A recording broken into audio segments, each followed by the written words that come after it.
For our next lecture, we'll be hearing about Plates and Screws 101 from Dr. Ellen Lutnick. Ellen is a PGY3 at the University at Buffalo and serves as the Departmental Resident Research Coordinator, as well as the chair of the AAOS DEI Resident Assembly Committee. She attended the University at Buffalo for undergrad and medical school. Ellen, we'll pass it over to you. Thank you so much. I'm really excited to be here. That was an awesome overview of X-ray reading. And now we're going to talk about some more kind of next level stuff now that we've talked about how to read an X-ray, which is looking at some of the hardware. And so this is a talk that was developed by myself and my co-resident, Dr. Liz Sapatsky, when we were kind of in your shoes in our orthopedic interest group, but it still is super relevant and really kind of important. So next slide, sorry. We're going to talk about kind of basics of plates and screws, a little bit about deformation and stress. For those of you with engineering backgrounds, your ears might be perking up a little bit. We get to kind of use some of the fun stuff that you spent a lot of energy using. And for those of you that don't have engineering backgrounds, that's okay. You don't need it. We can chat about it. And then we'll talk about some plating constructs that you might consider when you're fixing fractures. And then specifically talk about lag screws a little bit, because that's a concept that's really important in orthopedic fracture care, and can sometimes be a little bit confusing. Next slide. So for Engineering 101, you might be looking at this and saying, oh my gosh, this is crazy. Or you might be looking at this and saying, oh my gosh, this is what I spent my entire undergraduate education learning. But in general, we're talking about stress and strain. And so stress is force, strain is how that object or material responds to that force. And so there's a couple different points in stress and strain that are important to keep in mind. So there's this area, the yellow area is called the elastic zone. And so when you're putting stress on an object, elastic deformation refers to the amount of stress under which that material may change, but the changes are reversible. So you can imagine if you're pulling on a rubber band, if you pull on the rubber band but it doesn't break, the rubber band will go back to the same kind of position it was in to begin with. It doesn't actually fracture or break the rubber band. There is a point in which the rubber band no longer returns to its original kind of format. And that's the yield point. And that may be the point at which you kind of stretch the rubber band really far and the rubber band stays a little bit stretched out, or it actually may be the point in which the rubber band snaps. And that's called the yield point. And then plastic deformation is the stress beyond that point under which that material does not go back to its original shape when the load is removed, or creates irreversible changes on that load. And this is important because we consider different types of materials that we might make our implants out of. And so Young's modulus of elasticity is defined as the stiffness or the ability of a material to maintain the shape under external loading under a material. And it's considering both the stress that the material can kind of tolerate before it starts to have these irreversible changes and the amount of strain that it can tolerate. Next slide. So we have a couple different materials that we commonly use in orthopedics. Titanium is one of the ones that we talk about frequently because it actually has a Young's modulus of elasticity that's very similar to cortical bone. And so it's useful in plates and screws, intermedullary implants, and some femoral stems for different components. One of the pros of this material is that it's very biocompatible. It's not super light, so people don't notice that one leg maybe is heavier than the other. It is strong. It is relatively corrosive resistant. A con of it is that it actually, it's not as stiff as, let's say, stainless steel. And so it is notch sensitive, meaning that if you can actually cold weld a screw into the plate on accident if you kind of tighten the screw too much. Or if you like scratch the surface of it, it will scratch a little bit easier than a stiffer material. But having a stiffer material like stainless steel isn't necessarily always a good thing. It can be good if we're trying to use it for something like an intramedullary implant where we want to have that material be load sharing when a person is maybe going to start putting weight on something right away before their fracture is even healed.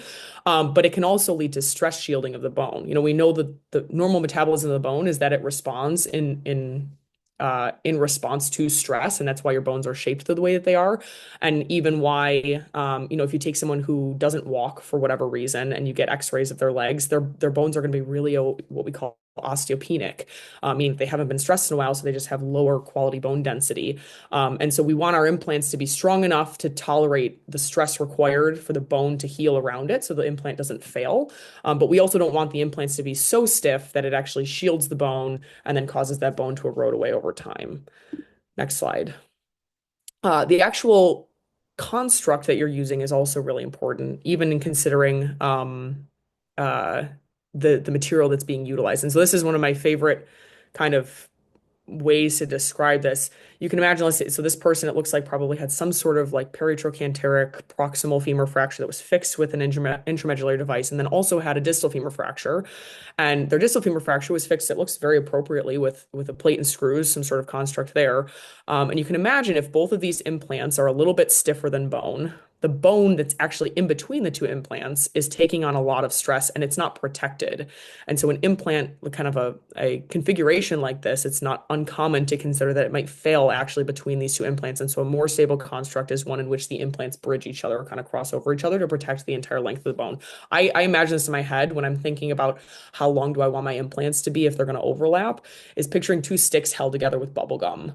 So you want to make sure that those kind of more firm or stiffer constructs are actually protecting the entire bone when you're, or that you have enough space in between those two implants that there's more bone there that it can appropriately kind of respond to the stress of weight bearing or other things. Next slide. So in general, if we're talking about plates, it's not going to be the Disney movie version, but it's a fun song to get stuck in your head at noon on a Sunday. But in general, there's different types of plates. There's different, industry people who make different plates. There's plates that are built for specific bones. There's plates that can be bent to fit different construct needs. But in general, it's not even necessarily about who's making the plate or the shape of the plate. It's more about the technique that the plate is being used for. So I think as a student, especially, it's really important, even before you kind of get into the weeds of like, are you going to use a striker plate or a Synthes plate or a Smith and Nephew plate? Are you going to use a locking plate or a non-locking plate? Are you going to be using a plate that is, metaphyseal, diaphyseal engaging? Are you going to be using something that is, or a little bit, more standard that you can kind of bend and shape to yourself? You want to think, what is the pattern of the fracture and what is the technique that I need out of my construct, and then kind of build out from there. Next slide. So the first type of plating is neutralization plating. And so this is, again, you're looking at the quality of the fracture. And so for a fracture that a neutralization plate might be appropriate is also a fracture in which you might consider using some sort of lag screw fixation. And so usually that's an oblique fracture. It's usually a simple fracture rather than a comminuted fracture where there's a bunch of little pieces. And the goal of the lag screw is to create compression across that fracture to allow it to heal. And so, this kind of more this top picture here with just the screw across the fracture line, you can imagine, yeah, that's gonna, if that stayed exactly like that, that bone would probably here, you're getting nice compression across the fracture line, the screw's holding it in place. But you can imagine if that's, let's say, in a tibia, and even if someone's immobilized in a cast or a splint, even just the weight of their leg, moving their leg, to get from a wheelchair into a bed, might put stress on that bone and might mean that that screw starts to loosen up or fail because there's not a lot actually protecting the fracture as much as the screw is holding it in the place that it needs to stay to heal. And so the point of a neutralization plate is to protect across lag screw fixation after anatomic reduction and compression with a lag screw, just to make sure that that construct is a little bit more stable to give it the best chance of healing before the construct fails. Next slide. The next type of plating technique is compression plating. And so compression plating, again, you're considering the fracture pattern. This might be more appropriate, again, in a simple fracture rather than a comminuted fracture, because if you imagine trying to compress across a fracture that's in a bunch of little bits and pieces, you're just going to compress and create shortening, and you're not actually going to get that good cortical read that would allow you to actually compress across it. So first, the fracture has to be pretty simple. And secondly, it might be something that, maybe you can use it in a short oblique fracture where you could also put a lag screw, and then you might consider compression versus, neutralization plating. Or it might be in a fracture pattern like these more superior pictures where it's directly transverse. And you can imagine it'd be really hard to put some sort of lag screw across that because it's directly kind of 90 degrees perpendicular to the actual bone surface, the cortex of the bone. And so compression plating is using the actual plate construct to create compression across the fracture. And a lot of times this is with plates that have oval holes. So rather than a round hole, you can choose to put your screw either in the portion of the oval that is closer to the fracture or further away from the fracture. And in general, if you're trying to create compression, you want your screws to be away from the fracture. And as the head of the screw goes down and kind of engages with the edge of that oval plate, it actually drags the plate a little bit away from the fracture. And if you have screws already fixing the plate to the other side of the bone on the opposite side of the fracture, it can create compression across that fracture. Another way to do this is with, next slide, sorry, with tensioning devices. And so you can have devices where you're actually using one end of the plate and a screw that you put kind of independent in the bone to pull the plate after you fix the far end of the plate to the bone and create compression before you finalize your fixation on that near end of the plate on the other side of the fracture. Next slide. Bridge plating is another technique. So this is really for multifragmentary or comminuted fractures. And so you can imagine if you're trying to fix a fracture that's in a bunch of different pieces, maybe there's some part of you that wants to be a perfectionist, say, okay, I can puzzle piece this all back together. But in general, it's good to think about fractures and fixing and the way the bones heal. It's kind of like, they get blood supply through their periosteum. And so if you're stripping the entire bone and making these kind of tiny little puzzle pieces to put back together, you're actually disrupting a lot of the blood supply that might allow that fracture to have the biology to heal. And so it's this fine balance of you want to make the bone stable enough to be able to have that bone heal, but you also don't want to disrupt the biology so much that that bone no longer has blood supply to be able to heal. So bridge plating is for comminuted fractures or multifragmentary fractures, where the goal is really to provide length, alignment, and rotation and stability after you have kind of a gross reduction of that fracture, considering length, alignment, and rotation. These types of constructs will heal via secondary bone healing. So there's going to be more callus formation in the healing process. You're not necessarily going for anatomic reduction where you're keying in each individual piece. You're more just trying to grossly get the bone out to length. Again, length, alignment, and rotation. Next slide. The working length is a really important kind of concept to keep in mind, especially with this type of fracture as well. So working length is the amount of the plate that actually is going to kind of carry the stress of that fracture where the bone doesn't have inherent stability. And so the working length, long plates with long working length allow for distribution of the bending forces over a longer segment of the plate. And therefore the stress per the unit area of the plate is a little bit lower. And it allows for higher stress. It prevents higher stress over the fracture site, and it also reduces the risk of plate failure. And so one of the, you might think, okay, so I'm just going to use a really long plate, but if you put screws really close to the fracture line, the working length of that plate really is only the distance of the plate between the screws that are closest to that fracture. So in this picture, the working length is this red area of the plate, versus if you put your screws maybe a little bit further away from the fracture and the nearest screws to the fracture were 2 or 3 holes back, the working length of the plate would then be the entire length of the plate that's between those screws that are nearest to the fracture, and might allow for a construct that is a little bit less stiff potentially, but also has a longer working length. So your stress on that fracture is a little bit lower because it's just distributed over a larger area, but it also has less stress on that really kind of smaller area of the plate. So you're less likely to have hardware failure before your bone biology healing kind of catches up. Next slide. The final way that you can consider using a plate to fix a fracture is with buttress plating. And so the best way I think this was described to me, I had a chief on my sub-I say, think of buttress plating as a technique that you use when you think, wow, that fracture really looks like it needs a thumb. Does that fragment look like it just needs to be kind of pushed into place and kind of just held there? And so buttress plates are oftentimes used, again, kind of similar to neutralization plates to supplement lag screw fixation, but they're usually at areas where there's a flare in the bone from the diaphysis to the metaphysis.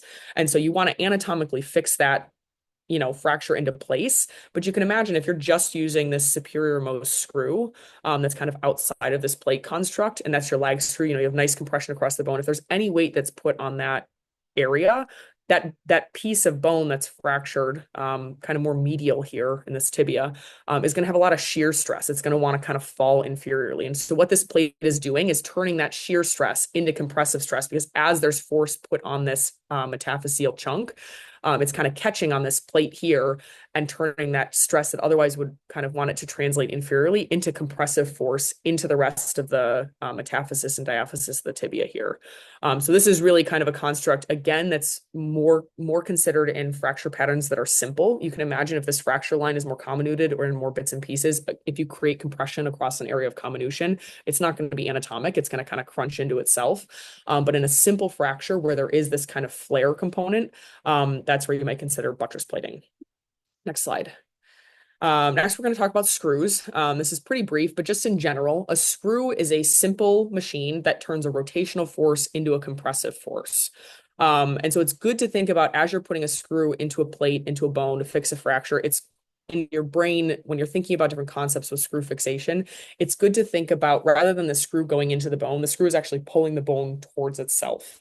And so you're creating maybe compression between the plate and the screw because the screw is catching on that far cortical bone and pulling it into the plate. There's a couple different things that you consider when you're thinking about what types of screws you're going to use. So the pitch is the difference between the threads or the distance between the threads. So the head of the screw is this wider area. The threads are these kind of not spines, but the actual spiral of the screw itself that's going into the bone. And so the pitch is the distance between the threads. The lead is the distance that's advanced with one revolution of the screw. So if you turn the screw 180 degrees, how far does it actually go into the bone? And so if you have a pitch that's a little bit smaller or less distance between the threads, your lead is going to be shorter. If you have a pitch that's wider, your lead distance is going to be bigger because that's the distance that it's going to go with one revolution.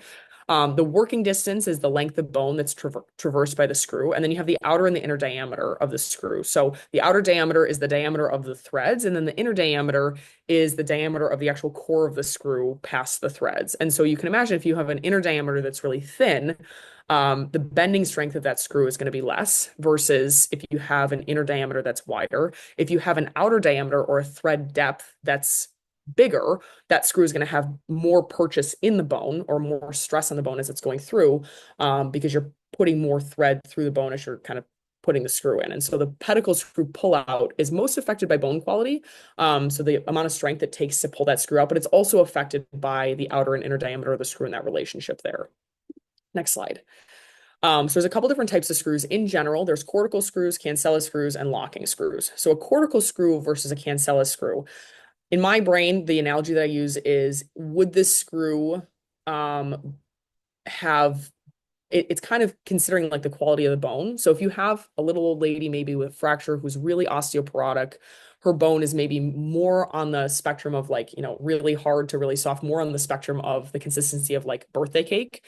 You can imagine of these two screws in this picture, the screw with the bigger pitch, so the wider threads, and the deeper thread depth or the bigger difference between the inner and outer diameter of the screw is going to have more purchase in a material that's really soft compared to a screw that has really short thread depth and a finer pitch or a smaller pitch of the screw. And so this screw on the bottom here is a cancellous screw, which is a wider pitch, meaning the distance between the threads, and a deeper thread depth. The reason why you might want the screw on the top, which is a shorter pitch and a more shallow thread depth, is as you're going through cortical bone, your cortex is only like a small portion of the actual width of the bone. So if you're near cortex, which is closest to the plate, closest to where you're putting in hardware, then you have your intramedullary canal, which is all cancellous bone, and then you have your forecortex. And really, you kind of want to have your screws that are going through a plate to gain purchase in the cortex.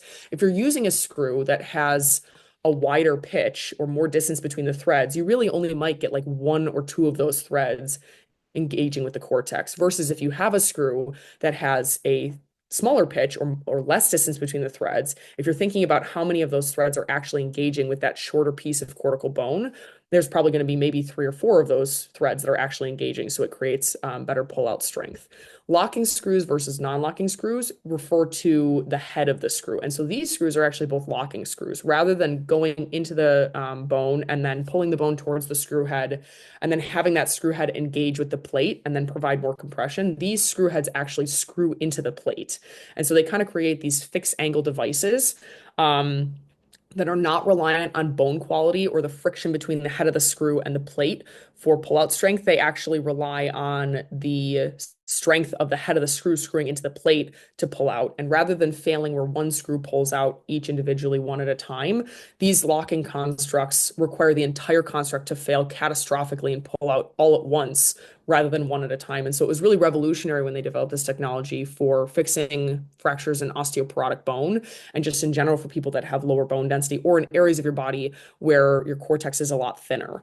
And so it's great in that sense. It also doesn't compress the plate to the bone quite as much. And so the periosteum is not as compromised. So in areas maybe where you have slightly compromised blood supply to begin with. Next slide. And so this next slide is talking about just lag screw technique and design. And so there's 2 different ways that you can lag across the fracture. The goal of when I mean by say lag across the fracture is you want to create compression across a simple fracture in order to encourage primary bone healing that is anatomic, where the bone basically remodels across the fracture that rather than creating this big fluffy area of callus.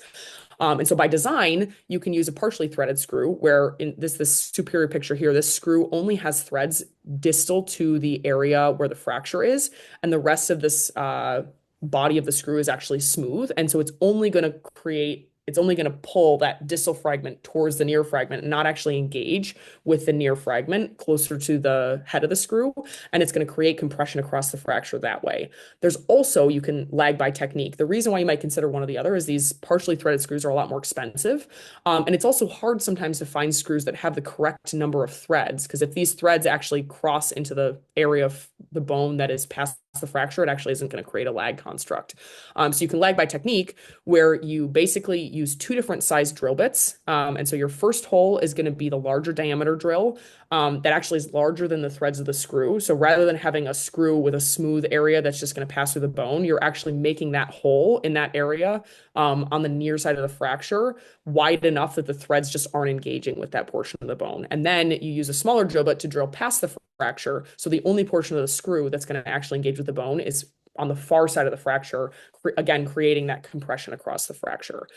Countersinking is also a really important concept. So, countersinking essentially refers to creating a slightly wider area of the near bone to hide the head of the screw in an area where the bone might be thicker. In areas of fracture fixation where you're lagging using like some sort of washer or a plate where the bone is the screw head is still engaging with a wider area, it kind of spreads out the force of that screw head on the bone and kind of distributes that force a little bit more evenly. But you can imagine if you're using a screw that's independent of a plate, if that screw head is kind of turned down with enough force, really trying to get compression, that screw head can actually crack the bone of the near cortex. And so countersinking allows for, again, just a little bit more distribution of that force on the near cortex to avoid so much compression force that it could actually break through the near cortex. Um, Next slide. And so this is the end of my portion of the talk, but I just want to plug, if you're not familiar with the AO surgery reference as a reference, all of these pictures were pulled, pretty much all of these pictures were pulled from that site. It's a really nice app that you can download on your phone. But it's a reference, it's free. You can create an account and they have all of these different articles related to lag screw principles, principles of plating, principles of, the terminology used to describe different screws. And then they also have really good articles related to fracture fixation in general. And so you can kind of find a picture that's similar to the fracture you might be fixing on your sub-rotation. It walks you through the different approaches that might be used in the relevant anatomy. So I think it's a really helpful resource for students to have access to. But thank you so much.